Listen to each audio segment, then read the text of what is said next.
वो कल नौकरी करने के लायक नहीं बचे। नमस्कार, मैं हूं आपके साथ सृष्टि श्रीवास्तव।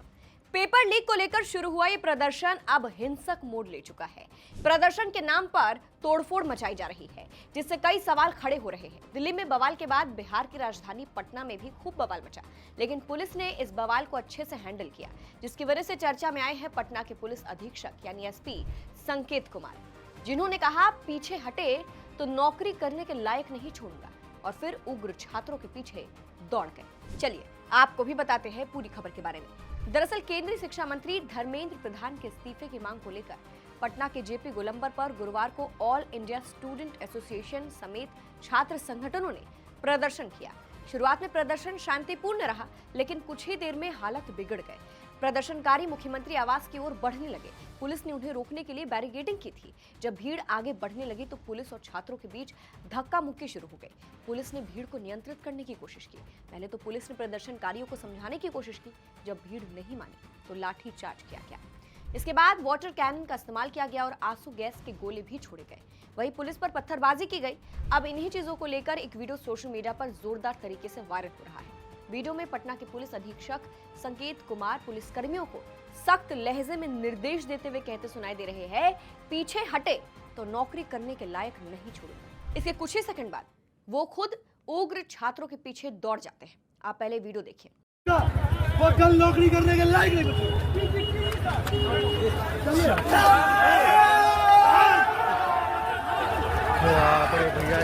भैया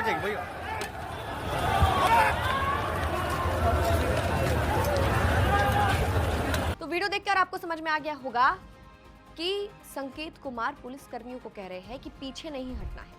अब इस वायरल वीडियो को लेकर सोशल मीडिया पर बहस छिड़ गई है। एक ओर इसे पुलिस बल का मनोबल बढ़ाने वाला नेतृत्व बताया जा रहा है, तो दूसरी ओर इस भाषा और तरीके पर बहस छिड़ गई है।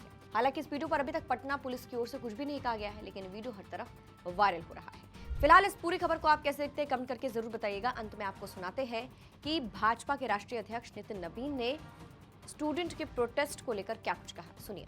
हमारी सरकार, एनडीए की सरकार पूरी तरह से छात्र और युवाओं के भविष्य के लिए हर स्तर पर चर्चा को तैयार है, पर राहुल गांधी और कांग्रेस और संपूर्ण विपक्ष चर्चा से भाग रहे हैं, क्योंकि उनको मालूम है जब वो सदन के पटल पर चर्चा करने आएंगे तो उनकी जो दोहरा चरित्र है वो जनता और युवाओं के बीच में जग जाहिर हो जाएगा।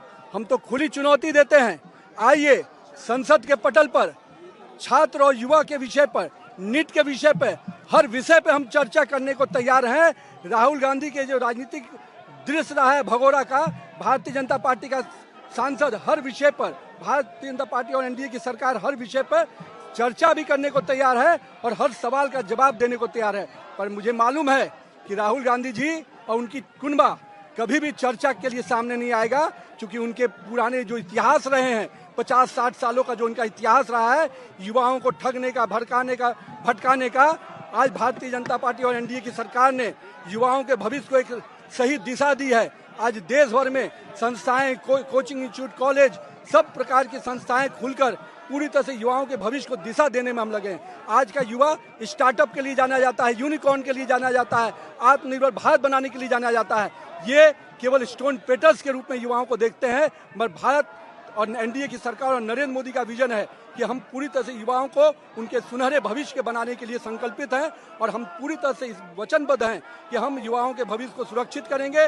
उन पर जो भी परीक्षाएं में विषय आए हैं उस पर कड़ी कार्रवाई होगी। और मैं तो मानता हूं कि आज देश का युवा प्रधानमंत्री के साथ है, देश का युवा पूरी तरह से छात्र प्रधानमंत्री के उस विजन के साथ है जिसमें विकसित भारत की कल्पना है।